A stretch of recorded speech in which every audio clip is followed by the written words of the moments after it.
along the steps, there was that spiritual interplay of this warfare. But I was very lost and it, it was very alluring to me what these people were saying, because I didn't have to submit to God. I didn't have to submit to Christ. I didn't have to turn from my sin.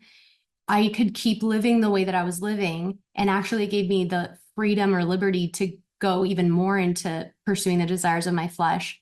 But now these people also promised me, power. And so really, apart from Christ, apart from understanding my sin nature, I felt guilt, I felt shame, but I didn't understand or accept that I was, a sinner. I had no understanding of the holiness of God, that God is perfectly holy and perfectly good, and that he created me.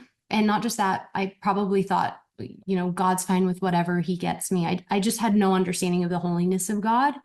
And I didn't understand my position. I believed that Jesus was Lord, but I had no idea what that meant. So really, I didn't believe that at all. And I certainly did not live like that. And I had no understanding that that my sin before this just God was deserving of wrath, that because God is just, there must be a just punishment for my sin against him. And that very just punishment is, a very real place called hell, which I would have laughed off, but this is true. And as I've come to, have a more and more of a grasp, definitely not a perfect grasp at all, but of the holiness of God, it is a just punishment for sin and eternal torment in a very real place called hell, but that God is also love, and that he himself sent his only begotten son to die on our behalf, that Jesus Christ, the Son of God, God incarnate, God put on flesh, born to a virgin, and lived the perfect life that I hadn't lived and have not lived. And although tempted as we are, he never sinned, which is just amazing. Even reading about the temptation of Jesus in the wilderness, mind-blowing.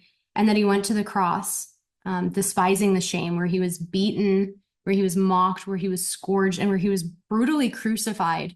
And that on the cross, he bore that justice, that just punishment for sin, and God's wrath in the place of sinners, satisfying the justice of God, that he died, buried 3 days, rose again. I knew that he died and rose again, but I didn't understand the implications that, he rose again, his payment was accepted by God, and that then he ascended and he's seated at the right hand of God as the only go-between between God the Father and man, as the only, that there's no forgiveness outside of Christ.